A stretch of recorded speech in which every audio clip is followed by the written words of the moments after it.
Hello दोस्तों, मेरा नाम अमित और ये है एथिकल हैकिंग की क्लास नंबर 4 जिसमें हम काली लिनक्स के कुछ बेसिक कमांड्स को यूज करना सीखेंगे। अगर आप एक सक्सेस एथिकल हैकर बनना चाहते हैं या फिर सिक्योरिटी एक्सपर्ट बनना चाहते हैं तो सबसे पहली रिक्वायरमेंट होती है कि लाइनक्स सर्वर पर आपके कमांड्स होनी चाहिए। तो इसके लिए आज की इस वीडियो में हम लिनक्स के बेसिक कमांड्स लेकर आए हैं ताकि आप सीख सके कि आप किस तरह से कमांड लाइन इंटरफेस से काली लिनक्स को ऑपरेट कर सकते हैं। तो चलिए वीडियो को शुरू करते हैं। तो हमने पहले ही काली लिनक्स ऑपरेटिंग सिस्टम को अपने VMware वर्चुअल मशीन के अंदर इंस्टॉल किया हुआ है, लेकिन अगर आपने काली लिनक्स ऑपरेटिंग सिस्टम को अभी तक इंस्टॉल नहीं किया हुआ है तो आप पिछले सभी वीडियोस को देख सकते हैं, जिसका लिंक इसी वीडियो के ही डिस्क्रिप्शन बॉक्स में दिया हुआ है, जिसमें मैंने आपको बताया हुआ है कि आप कैसे VMware सॉफ्टवेयर को और काली लिनक्स ऑपरेटिंग सिस्टम को इंस्टॉल करेंगे। इस VMware सॉफ्टवेयर में हम काली लिनक्स ऑपरेटिंग सिस्टम को यहाँ से सिलेक्ट करते हैं। अब इस काली लिनक्स वर्चुअल मशीन को यहाँ से power on the virtual machine पर क्लिक करके ऑन करते हैं। अब काली लिनक्स स्टार्ट हो रहा है तो वेट करते हैं।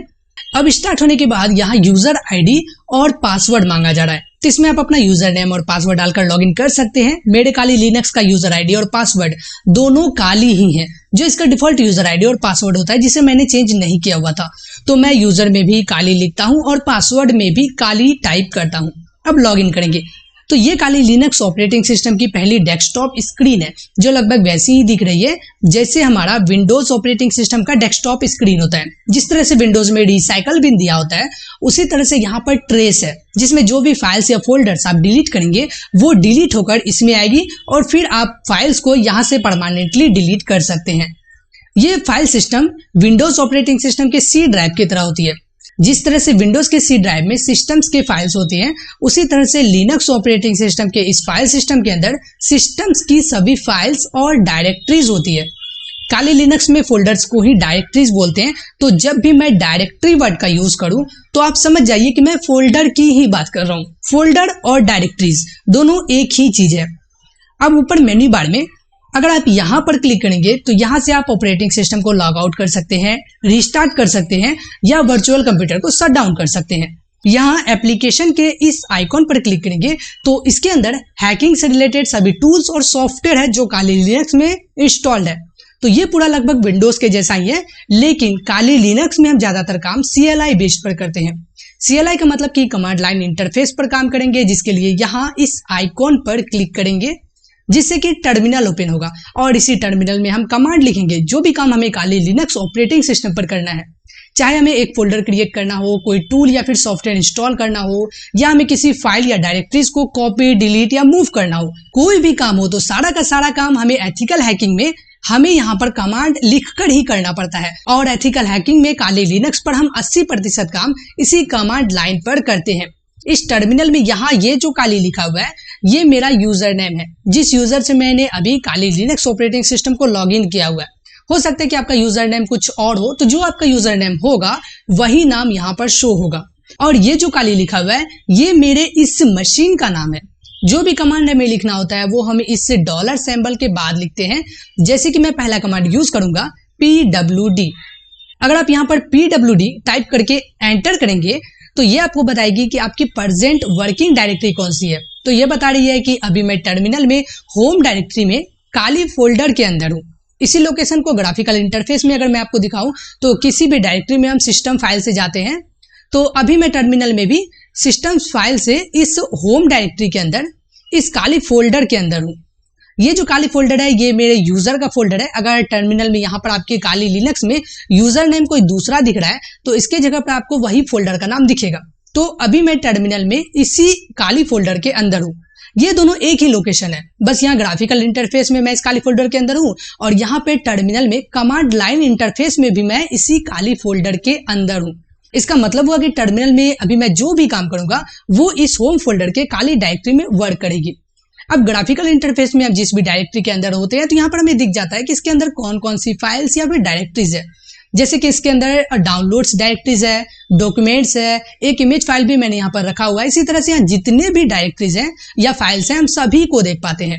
लेकिन कमांड लाइन इंटरफेस में हमें यहाँ पर नहीं दिखता कि हम जिस भी वर्किंग डायरेक्टरी में हैं इसके अंदर कौन कौन सी फाइल्स और डायरेक्टरीज है। तो इसके लिए हम कमांड यूज करते हैं ls। ls कमांड देने के बाद यहाँ पर जैसे ही हम एंटर करेंगे तो ये सभी फाइल्स और फोल्डर्स को यहाँ पर लिस्ट कराएगी जो भी इस वर्किंग डायरेक्टरी में है। जैसे कि अभी मैं होम के इसी काली डायरेक्टरी में हूँ, इसलिए यहाँ पर यही सारी डायरेक्टरी शो हो रही है।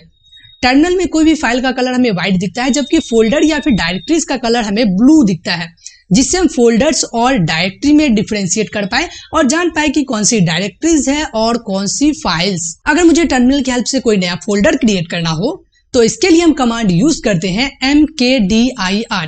फोल्डर क्रिएट करने के लिए हम कमांड यूज करते हैं mkdir, फिर स्पेस और फिर फोल्डर का नाम। जैसे कि मैं फोल्डर का नाम देता हूँ ओवा स्कूल। अब जैसे ही एंटर करेंगे तो इस काली डायरेक्टरी में ओवा स्कूल नाम का एक फोल्डर क्रिएट हो जाएगा, क्योंकि अभी हम यहाँ इस काली वर्किंग डायरेक्टरी के अंदर है। तो अभी हम जो भी कमांड रन करेंगे वो इसी डायरेक्टरी में होगी। अगर हमें फोल्डर के बदले कोई फाइल क्रिएट करना हो तो इसके लिए हम टच कमांड को यूज करते हैं। तो यहाँ पे फाइल क्रिएट करने के लिए हम टच लिखेंगे, फिर स्पेस और फिर फाइल का नाम देंगे। जैसे कि मैं फाइल का नाम देता हूँ माई फाइल। अब डॉट देकर फाइल का एक्सटेंशन भी दे सकते हैं, जैसे कि टेक्स्ट फाइल के लिए txt। आप इसकी जगह पर png, jpg, html, php या कोई और एक्सटेंशन भी दे सकते हैं। अब एंटर करेंगे तो इसी डायरेक्टरी में ये फाइल क्रिएट हो जाएगी। अब अगला जो कमांड है वो है cp, जिससे हम किसी भी फाइल या फोल्डर को कॉपी कर सकते हैं। जैसे कि अगर मुझे इस image.jpg को कॉपी करना है, इस फाइल को कॉपी करना है, या आपके पास कोई और फाइल है, कोई भी तरह का फाइल है जिसे आपको कॉपी करना है, तो किसी भी फाइल को कॉपी करने के लिए हम कमांड लिखेंगे cp फिर स्पेस। अब जिस फाइल को कॉपी करना है उसका नाम मैं लिखता हूँ, तो मेरे फाइल का नाम है image.jpg फिर स्पेस। अब इस फाइल को जिस नाम से कॉपी करना है वो नाम देंगे। जैसे कि मैं कॉपी किए हुए फाइल का नाम रखता हूँ image2.jpg। यहाँ पर नाम हमें अलग रखना होगा, क्योंकि एक ही नाम के दो फाइल्स एक ही जगह पर नहीं रह सकते हैं। .jpg फाइल का एक्सटेंशन है, इसलिए ये हमें सेम लिखना है। अब एंटर करेंगे तो ये फाइल इसी काली डायरेक्टरी में कॉपी हो जाएगी। अब अगर मैं दोबारा से ये देखने के लिए कि इस वर्किंग डायरेक्टरी में कौन कौन सी फाइल्स अब मौजूद है, तो इसके लिए हम ls करके एंटर करेंगे तो ये सभी फाइल्स और फोल्डर को फिर से यहाँ दिखाएगी जो अब इस लोकेशन में मौजूद है। तो अब ये नई फाइल्स और डायरेक्टरीज भी यहाँ शो हो रही है जो मैंने अभी क्रिएट किया हुआ है और कॉपी किया हुआ है। अब अगर हमें यहाँ के किसी फाइल्स और डायरेक्टरी को इसी में से किसी और डायरेक्टरी के अंदर मूव करना है, तो इसके लिए हम कमांड देंगे mv। मूव करने के लिए कमांड लिखेंगे mv और फिर स्पेस के बाद फाइल्स और फोल्डर्स का नाम जिसे हमें यहाँ से मूव करना है। जैसे कि मैं इस myfile.txt को मूव करूंगा तो मैं इसका नाम लिखता हूँ myfile.txt। फिर मुझे इस image.jpg को भी मूव करना है, तो मैं स्पेस देकर इस फाइल का भी नाम लिखता हूँ image.jpg और साथ में मुझे इस ओवा स्कूल फोल्डर को भी मूव करना है। तो यहाँ पर ओवा स्कूल फोल्डर के नाम में H कैपिटल में है, इसलिए हमें यहाँ पर भी H कैपिटल में ही लिखना है, क्योंकि लिनक्स के सभी कमांड्स केस सेंसिटिव होते हैं। केस सेंसिटिव का मतलब कि जो लेटर कैपिटल में है उसे कैपिटल में ही लिखना है और जो लेटर स्मॉल में है उसे स्मॉल में ही लिखना है, वरना आपको कोई एरर शो हो जाएगी और आपको ये कमांड फिर से दोबारा लिखना पड़ जाएगा। सभी फाइल्स और डायरेक्टरीज का नाम लिखने के बाद इन सबको जिसके अंदर मूव करना है, जिस भी डायरेक्टरी के अंदर मूव करना है, उस डायरेक्टरी का नाम देंगे। जैसे कि मुझे इसे डाउनलोड्स डायरेक्टरी के अंदर मूव करना है, इसलिए मैं यहाँ डाउनलोड्स लिखता हूँ, जिसमें डाउनलोड्स का डी कैपिटल में होगा। अब एंटर करेंगे तो ये सभी फाइल्स इस डाउनलोड डायरेक्टरी के अंदर यहाँ पर मूव हो जाएंगी। अब अगर मैं यहाँ पर भी फिर से ls कमांड दे करके एंटर करूंगा तो अब मूव किया हुआ डायरेक्टरीज और फाइल्स इस होम डायरेक्टरी के काली फोल्डर में नहीं है, क्योंकि हमने सभी फाइल्स को डाउनलोड डायरेक्टरी में मूव कर दिया है। अगर मुझे इसमें से किसी डायरेक्टरी में जाना हो तो इसके लिए हम कमांड यूज करते हैं cd। तो यहाँ पर हम वर्किंग डायरेक्टरी को चेंज करने के लिए कमांड यूज कर रहे हैं cd, इसके बाद स्पेस। अब जिस डायरेक्टरी में जाना है उसका नाम, जैसे कि मुझे डाउनलोड डायरेक्टरी में जाना है तो मैं cd के बाद डाउनलोड्स लिखता हूँ। अब एंटर करेंगे तो अब हमारी वर्किंग डायरेक्टरी डाउनलोड फोल्डर के अंदर है। इसका मतलब कि अब हम टर्मिनल में जो भी काम करेंगे वो इस डाउनलोड डायरेक्टरी के अंदर होगी। फिर से अगर मैं यहाँ पर एक फाइल क्रिएट करने के लिए कमांड देता हूँ टच स्पेस और फिर फाइल का नाम मैं रखता हूँ document.pdf। अब एंटर करेंगे तो अब ये फाइल डाउनलोड डायरेक्टरी के अंदर ही क्रिएट होगा, क्योंकि अभी हम टर्मिनल में भी इस डाउनलोड डायरेक्टरी के अंदर हैं। और अगर मैं यहाँ पर ls करके एंटर करता हूँ तो ये अब इस डाउनलोड डायरेक्टरी में मौजूद सभी फाइल्स और फोल्डर को यहाँ पर लिस्ट कराएगी। अगर मुझे इसमें से किसी फाइल को यहाँ से डिलीट करना हो तो इसके लिए हम कमांड देते हैं rm मतलब रिमूव, फिर स्पेस और फिर जिस फाइल को डिलीट करना है उसका नाम। जैसे कि मैं इस document.pdf को यहाँ से रिमूव करना चाहता हूँ या डिलीट करना चाहता हूँ, तो मैं इस फाइल का नाम देता हूँ document.pdf। अब एंटर करेंगे तो ये फाइल डिलीट हो जाएगी। तो टर्मिनल में हम जिस भी वर्किंग डायरेक्टरी में होते हैं, कमांड भी उसी डायरेक्टरी के अंदर काम करता है। जैसे कि अगर मुझे ओवास्कूल डायरेक्टरी के अंदर काम करना हो तो हम ओवास्कूल डायरेक्टरी के अंदर जाएंगे। पहले इसके लिए कमांड लिखेंगे cd स्पेस फिर ओवास्कूल, अब एंटर करेंगे तो अब हम ओवास्कूल डायरेक्टरी में आ जाएंगे। तो अब मैं जो भी फाइल्स या फोल्डर क्रिएट करूंगा या डिलीट करूंगा या मूव करूंगा वो इसी ओवास्कूल वर्किंग डायरेक्टरी में काम करेगी। लेकिन अगर मुझे फिर से ओवास्कूल वर्किंग डायरेक्टरी से एक डायरेक्टरी पीछे इस डाउनलोड डायरेक्टरी में आना हो तो एक डायरेक्टरी बैक जाने के लिए हम टर्मिनल में कमांड यूज करते हैं cd स्पेस डॉट डॉट। अब एंटर करेंगे जिससे हम ओवास्कूल डायरेक्टरी से एक डायरेक्टरी बैक आ जाएंगे, मतलब कि फिर से हम इस डाउनलोड डायरेक्टरी में आ जाएंगे। इसी तरह से अगर फिर से एक डायरेक्टरी बैक जाना हो तो फिर से हम कमांड यूज करेंगे cd स्पेस डॉट डॉट। अब एंटर करेंगे जिससे हम इस डाउनलोड डायरेक्टरी से एक डायरेक्टरी बैक होम डायरेक्टरी के काली डायरेक्टरी में वापस आ जाएंगे। यहाँ पर ये जो वेब डैश का सिंबल दिख रहा है ये बताता है कि अभी हम टर्मिनल में इस होम डायरेक्टरी के अंदर अपने यूजर के डायरेक्टरी में है। यूजर का डायरेक्टरी मतलब जैसे कि मेरे यूजर का नाम काली है तो मैं अभी काली डायरेक्टरी में हूँ। तो जब भी डायरेक्टरी में यहाँ सिर्फ वेब डैश का सिंबल दिखे तो आप समझ जाइए कि आप अपने होम डायरेक्टरी में अपने यूजर के डायरेक्टरी में हैं। यहाँ पर पहले जैसे कि वेब डैश सिंबल के बाद डाउनलोड्स लिखा था, इसका मतलब था कि पहले हम इस जगह पर अपने यूजर डायरेक्टरी में ही मौजूद डाउनलोड्स फोल्डर के अंदर थे और अभी यहाँ पर सिर्फ एक वेब डैश का सिंबल है, तो इसका मतलब है कि अभी हम अपने यूजर डायरेक्टरी में ही हैं। और अगर मुझे इस डायरेक्टरी से भी एक डायरेक्टरी बैक जाना हो तो इसके लिए हम फिर से cd space dot dot command देंगे और एंटर करेंगे। तो अब हम यहाँ से भी एक डायरेक्टरी बैक आ जाएंगे, मतलब कि अब हम यहाँ पर होम डायरेक्टरी में हैं और इसी में मेरा काली यूजर का डायरेक्टरी है।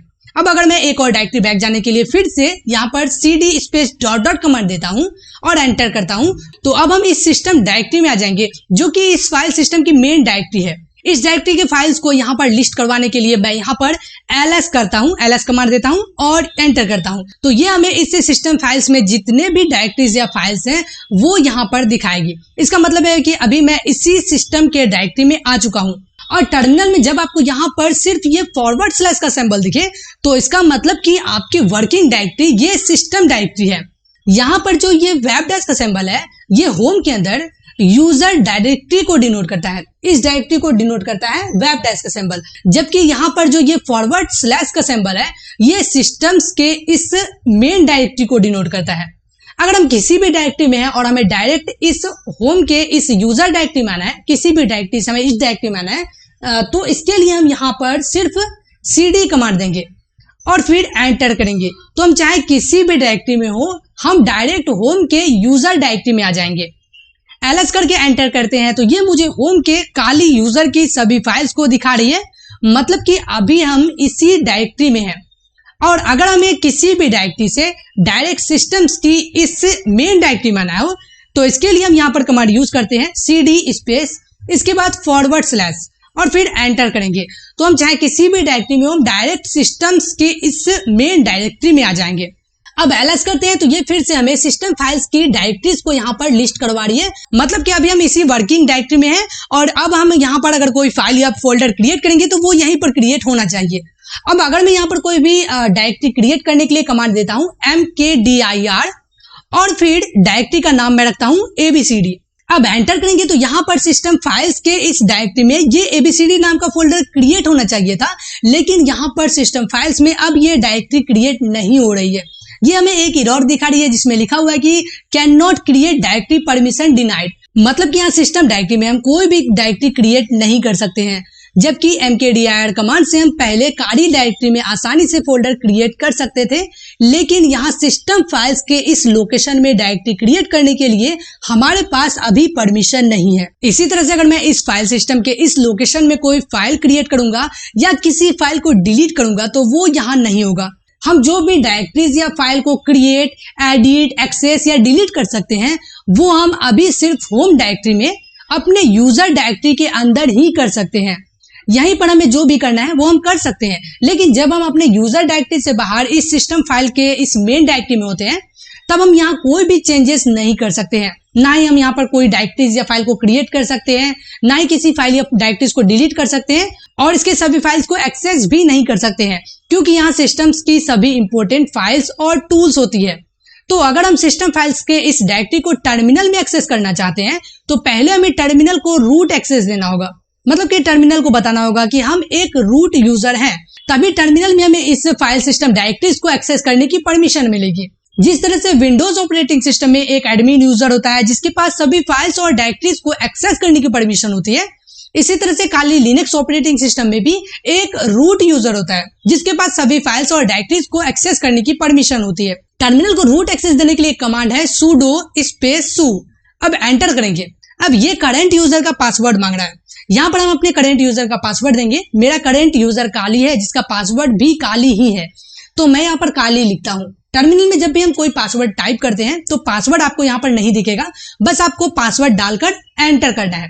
अब हमें रूट एक्सेस मिल चुका है। रूट एक्सेस मिलने के बाद ये रेड कलर में दिखता है और यहाँ पर ये बता रहा है कि अभी हम काली यूजर में नहीं बल्कि रूट यूजर को यूज कर रहे हैं। और यहाँ पर डॉलर सिंबल के बदले हैश का सिंबल आ जाता है, जिसके बाद हम कोई भी कमांड लिखते हैं जिससे हमें पता चलता है कि हमें अब रूट एक्सेस मिल चुका है। मतलब कि अब हम इस सिस्टम फाइल्स के सभी फाइल्स को एक्सेस कर सकते हैं। तो मैं फिर से एक डायरेक्टरी क्रिएट करने के लिए कमांड देता हूँ mkdir स्पेस abcd। अब एंटर करेंगे तो इस बार ये abcd नाम की डायरेक्टरीज इस सिस्टम फाइल्स में क्रिएट हो जाएगी।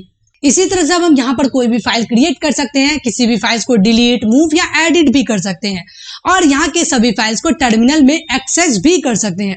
एथिकल हैकिंग में हमें इस डायरेक्टरी को एक्सेस करना जरूरी होता है क्योंकि इस डायरेक्टरी में ही कई सारे टूल्स हैं जो हमें एथिकल हैकिंग में काम आती है और रूट एक्सेस के बिना हम उन टूल्स को एक्सेस नहीं कर पाएंगे। तो इसलिए ये sudo su कमांड हमें हमेशा काम आएगी टर्मिनल को रूट एक्सेस देने के लिए। अब अगर हमने अपने टर्मिनल स्क्रीन पर जितने भी कमांड्स रन किए हैं इन सभी को स्क्रीन पर से क्लियर करना है तो हम कमांड यूज करते हैं क्लियर। तो यहाँ पर हम क्लियर लिखकर जैसे ही एंटर करेंगे तो सारे कमांड स्क्रीन पर से क्लियर हो जाएगा और फिर से हम यहाँ पर अपना नया कमांड्स लिख सकते हैं। जब भी हम टर्मिनल में रूट एक्सेस के अंदर होते हैं तो हमारी यूजर की डायरेक्टरी भी चेंज हो जाती है। जैसे कि अभी ये हैश का सिंबल है और ये रेड कलर में है, इसका मतलब कि हमें यहाँ पर रूट एक्सेस मिला हुआ है। और अगर मैं अभी अपने यूजर डायरेक्टरी में जाने के लिए सिर्फ यहाँ पर cd लिख करके एंटर करता हूँ, cd कमांड का यूज करते हैं हम लोग अपने यूजर डायरेक्टरी में जाने के लिए, तो यहाँ पर मैं cd लिख करके एंटर करता हूँ तो अब यहाँ पर ये वेब डैश का सिंबल आ चुका है। मतलब कि अभी मैं अपने यूजर डायरेक्टरी के अंदर हूँ। लेकिन अगर मैं यहाँ पर अभी वर्किंग डायरेक्टरी को देखने के लिए pwd कमांड को यूज करता हूँ, pwd लिख करके एंटर करता हूँ तो ये हमें बताएगी कि अभी मैं रूट डायरेक्टरी में हूँ, मतलब कि सिस्टम फाइल्स के इस रूट डायरेक्टरी के अंदर हूँ। जबकि रूट एक्सेस मिलने से पहले इस वेब डैश सिंबल का मतलब था कि मैं होम डायरेक्टरी में इस काली डायरेक्टरी के अंदर हूँ, क्योंकि पहले यहाँ पर यूजर जो था वो काली था, इसलिए वेब डैश सिंबल का मतलब ये काली डायरेक्टरी था। लेकिन रूट एक्सेस देने के बाद अब यहाँ पर यूजर रूट है, इसलिए यहाँ पर ये रूट डायरेक्टरी ही यूजर की डायरेक्टरी हो जाती है। और अब जो भी फाइल्स या डायरेक्टरी क्रिएट करेंगे, मूव करेंगे या फिर डिलीट करेंगे वो इसी रूट डायरेक्टरी में होगी। तो इस वीडियो में इतना ही। अगली क्लास की वीडियो में हम कुछ और बेसिक कमांड्स के बारे में जानेंगे। अगर आपको मेरी इस वीडियो से कुछ सीखने के लिए मिल रही हो तो वीडियो को लाइक करें और अब कमेंट करके जरूर बताएं कि आपको मेरे बताए हुए तरीके से सभी चीजें ठीक से समझ में आ रही है या फिर नहीं। और अगर आप इस चैनल के साथ जुड़े रहना चाहते हैं तो इस चैनल को सब्सक्राइब करके बेल आइकन को भी दबा दें ताकि जो भी नई वीडियोस इस चैनल पर अपलोड हो उसकी नोटिफिकेशन भी आपको मिलती रहे। वीडियो को पूरा देखने के लिए आपका धन्यवाद।